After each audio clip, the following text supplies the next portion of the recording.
श्रीमद् भगवद गीता का दूसरा अध्याय। जय श्री कृष्ण। संजय ने कहा, हे धृतराष्ट्र। तब श्री कृष्ण व्याकुल चित्त अर्जुन से बोले, हे अर्जुन, अनर्थ के सेवन करने योगी अपयस कारक मोह इस समय तुम्हारे मन में कहाँ से आया? तुम कायर मत बनो, यह शोभा नहीं देता। तुम हृदय की दुर्बलता को त्याग कर युद्ध के निमित्त खड़े हो जाओ। अर्जुन ने कहा, हे मधुसूदन, मैं रण में पूज्य भीम और द्रोणाचार्य के ऊपर बाण प्रहार कर कैसे युद्ध करूं? गुरुजनों को मारकर उनके रक्त से सने भोगों को कैसे भोगूंगा? हम नहीं जानते कि संग्राम में हम दोनों में से कौन जीतेगा। यदि हम जान भी लें तो भी जिनको मार करके हम जीवित रहना नहीं चाहते, वहीं धृतराष्ट्र के पुत्र हमारे सामने प्रस्तुत हैं। मैं आपसे पूछता हूँ, जिससे निश्चय करके मेरा भला हो, वह मुझे समझा कर कहिए, क्योंकि मैं आपका शिष्य हूँ। मुझे शिक्षा दीजिए।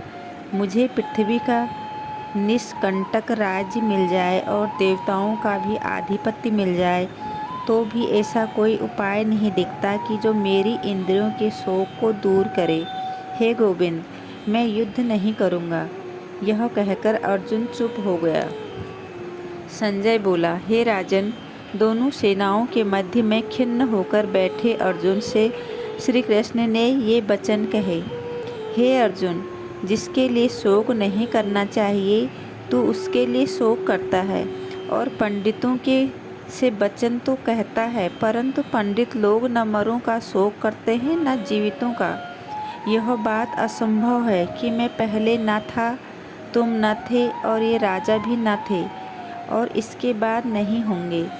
जैसे देहधारियों की इस देह की लड़कपन, जवानी, बुढ़ापा ये अवस्था होती है, तैसे ही मृत्यु के बाद दूसरी देह की भी होती है। इसीलिए पंडितों लोग मोक्ष को प्राप्त नहीं होते हैं। हे नरश्रेष्ठ, सुख दुख को समान मानने वाले जिस वीर पुरुष को ये बाह्य पदार्थ क्लेश नहीं देते, वह मोक्ष पाने का अधिकारी है।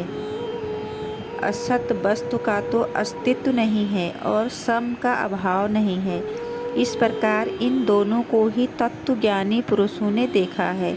जिससे सारा संसार व्याप्त है, उसको अविनाशी जानो, क्योंकि इस नाश रहित आत्मा का विनाश करने में कोई समर्थ नहीं है।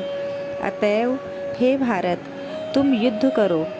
जो पुरुष इस आत्मा को मारने वाला तथा जो मरने वाले मानते हैं, वे दोनों ही ज्ञानी नहीं हैं, क्योंकि यह आत्मा न मरती है न मारती है। आत्मा न कभी जन्मती है न कभी मृत्यु को प्राप्त होती है। नष्ट होने पर भी वह नाश को प्राप्त नहीं होती। जो पुरुष इस आत्मा को नित्य, अविनाशी, निर्विकार और अजन्मा जानता है, वह किसको घात करवाएगा और किसको मारेगा। जिस प्रकार मनुष्य पुराने वस्त्र को फेंककर नए वस्त्र ग्रहण करता है, उसी प्रकार आत्मा पुरानी देह छोड़कर नई देह धारण करती है। आत्मा को शस्त्र नहीं काट सकते हैं, अग्नि नहीं जला सकती है, जल भिगो नहीं सकता। यह अविनाशी, सर्वव्यापी, स्थित, अचल और सनातन है। यह इंद्रियों से जानी नहीं जा सकती। यह कल्पना से भी परे है। इसीलिए ऐसा जानते हुए तुम्हें शोक करना उचित नहीं है। हे महाबाहो, यदि तुम इस आत्मा को नित्य जन्म लेने और नित्य मरने वाली मानते हो तो भी तुमको शोक नहीं करना चाहिए, क्योंकि जो जन्मा है उसकी मृत्यु और जिसकी मृत्यु हुई है उसका जन्म निश्चित है। अतएव जो बात अनिवार्य है उसके लिए शोक करना व्यर्थ है। जन्म लेने से पहले क्या था किसी को मालूम नहीं, फिर मरने के पीछे क्या होगा कोई नहीं जानता। ऐसी दशा में किस बात का शोक करना तुमको उचित है? इस कारण सब प्राणियों के विषय में तुमको सोच करना उचित नहीं है। अपने धर्म को भी सोचकर तुमको घबराना उचित नहीं है, क्योंकि क्षत्रिय को धर्म पूर्वक युद्ध से और कुछ भला करने वाला नहीं है। हे पार्थ, बिना इच्छा किए स्वर्ग का द्वार रूप यह युद्ध तुमको स्वतः प्राप्त हुआ है। यदि तुम अपने धर्म के अनुसार इस संग्राम को न करोगे तो अपना धर्म और बड़ाई खो बैठोगे। सब लोग सदा तुम्हारी अपकीर्ति करेंगे और प्रतिष्ठा वाले पुरुषों के लिए अपयश का होना मृत्यु से भी बढ़कर है।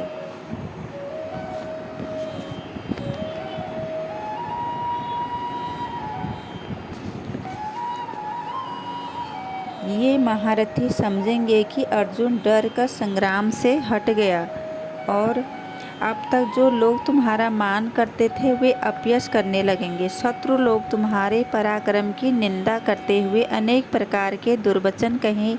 इससे बढ़कर दुख तुमको और क्या होगा। यदि तुम युद्ध में नष्ट हो गए तो स्वर्ग का सुख भोगोगे और जीतने पर पृथ्वी तल पर राज्य करोगे। इसीलिए युद्ध के निमित्त दृढ़ प्रतिज्ञ होकर खड़े हो जाओ। सुख दुख लाभ हानि जय पराजय इनको समान समझकर लड़ने के लिए तैयार हो। ऐसा करने से तुम पाप को प्राप्त नहीं होगे। हे पार्थ, यह ज्ञानोपदेश ज्ञान योग के विषय में तुमसे कहा गया। अब निष्काम कर्म योग के विषय में सुन। जिस ज्ञान को पाकर कर्म बंधन से तेरी मुक्ति होगी। कर्म योग मार्ग एक बार प्रारंभ किए बिना कर्म का नाश नहीं होता और विघ्न पड़ने पर भी शुभ फल होता है और इस कर्म के केवल प्रारंभ ही संसार के भय से छुड़ाकर पूर्ण ब्रह्मा प्राप्त कराता है। निश्चय करने वाली बुद्धि इस निष्काम कर्म में एक ही है और कामना वाले पुरुषों की बुद्धि एकाग्र नहीं रहती, उनकी शाखा प्रशाखाएं होती हैं। ऐसी दशा में मनुष्य संदेह में रह जाता है। हे अर्जुन, अज्ञान उस पुष्पिता वाणी को ही स्वर्ग सुख से बढ़कर कुछ नहीं समझते। स्वर्ग सुख के ही जो उत्तम पुरुषार्थ समझते हैं उनका कामनाओं से चित्त व्याकुल होने के कारण निश्चयात्मक बुद्धि से मोक्ष साधन को नहीं उत्पन्न होती, कारण कि उनका चित्त भोगादि में सदैव निमग्न रहता है। जिन मनुष्यों का चित्त इस प्रकार मोह लिप्त है और जिनकी आसक्ति भोग विलास और ऐश्वर्य में है, ऐसे पुरुषों के अंतःकरण में निश्चयात्मक बुद्धि नहीं होती है। हे अर्जुन, वेद त्रिगुणात्मक सकाम है, तुम निष्काम हो जाओ। सुख दुख को समान जानकर नित्य योग सेम आदि स्वार्थों में न पड़कर धीरजवान और आत्मनिष्ठ हो। जैसे छोटे छोटे अनेक जलाशयों में मनुष्य का कार्य सिद्ध नहीं होता है, बड़े जलाशयों से वे सब प्रयोजन अनायास ही सिद्ध हो जाते हैं, उसी तरह संपूर्ण वेदों में कहा हुआ काम कर्मों का फल ब्रह्मा में भक्ति रखने वाले मनुष्य को सहज ही प्राप्त होता है। तुमको केवल कर्म करना चाहिए, फल तुम्हारे अधिकार में नहीं है। तुम न तो फल की अभिलाषा से काम करो न निष्काम ही रहो। फल की आशा त्याग कर कार्य की सफलता को समान मानकर तुम योगस्थ होकर कर्म करो। यही कर्म ज्ञान योग है। इस बुद्धि योग सहित कर्म से अन्य कर्म अत्यंत हीन है। इसलिए तुम बुद्धि योग का आश्रय ग्रहण करो। फल की इच्छा रखने वाले निष्कृष्ट होते हैं। निष्काम कर्म करने वाला पुरुष ईश्वर कृपा से इसी संसार में सुकृत तथा दुष्कृत इन दोनों ही का त्याग कर देता है। इसीलिए तुम निष्काम कर्म में प्रवृत्ति हो। कर्म फल को त्याग कर ही बुद्धि युक्त ज्ञानी पुरुष जन्म बंधन से हटकर मोक्ष को प्राप्त होते हैं।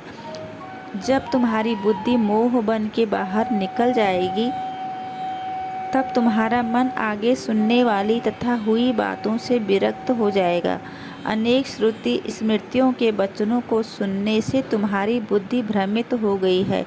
जिस समय वह निश्चल होकर आत्मा में स्थित होगी तभी तुमको तत्व ज्ञान प्राप्त होगा। अर्जुन ने पूछा, हे केशव, आत्मस्वरूप में निश्चल बुद्धि वाला किसको कहा है?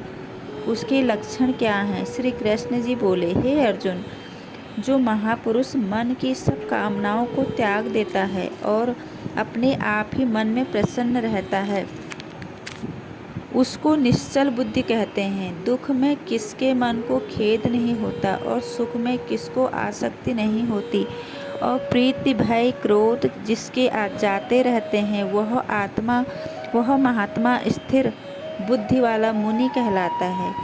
जो शुभ पदार्थ प्राप्त होने से हर्ष नहीं करता, अशुभ से अप्रसन्न नहीं होता, उसी को स्थिर बुद्धि जानना चाहिए। और कछुआ जैसे अपने अंगों को सिकोड़ लेता है, उसी तरह जो पुरुष अपनी इंद्रियों को विषयों से हटाता है, उसी की बुद्धि स्थिर जाननी चाहिए। निराहार पुरुष के विषय घट जाते हैं, परंतु विषयों में उसकी चाह बनी रहती है। पर ब्रह्मा का अनुभव होने पर चाह भी घट जाती है।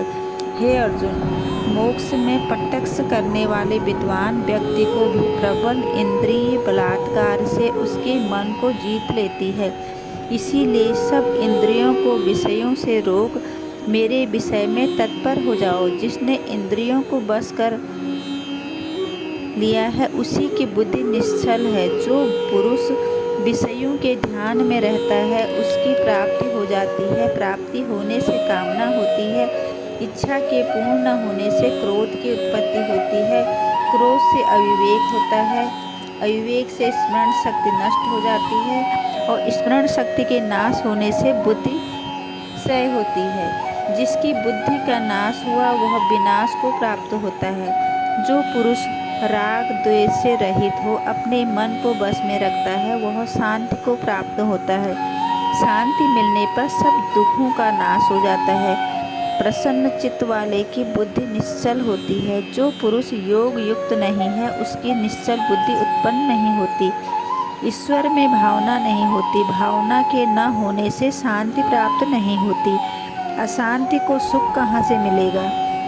जैसे वायु नाव को जल में खींच लेती है, उसी प्रकार इंद्रियां उस पुरुष की बुद्धि का नाश कर देती है, जिसका मन विषय सिद्धि से इंद्रियों के पीछे लग जाता है। इस कारण हे महाबाहु, जिसने इंद्रियों को विषयों से सर्वथा रोक रखा है, उसकी बुद्धि स्थिर है। जो सब प्राणियों की रात है, उसमें संयमी जागता रहता है, और प्राणी मात्र जिस समय जागते हैं, मुनिजनों की वह रात्रि है। जल से भरे समुद्र में और नदियों का जल भरने पर भी वह अपनी मर्यादा पर रहता है। उसी प्रकार जिस पुरुष में इच्छा के न रहने पर भी सब विषय भोग प्रवेश करते हैं, उसी को शांति मिलती है। विषयों की इच्छा करने वाले को शांति नहीं मिलती। जो सब कामनाओं को छोड़कर तथा इच्छा रहित विचरता है और ममता अहंकार जिसमें नहीं है, वह शांति को प्राप्त होता है। हे पार्थ, ब्रह्मा स्थित यही है। ऐसी स्थिति मिल जाने पर प्राणी फिर मोह में नहीं फंसता और अंत समय में निर्वाण ब्रह्मा को प्राप्त होता है। इति श्रीमद् भगवद गीता सुपत्तिनु ब्रह्म विद्या योग शास्त्रे श्री अर्जुन संवादे आत्म संयम योगो नाम 2 अध्याय समाप्त। जय श्री कृष्ण।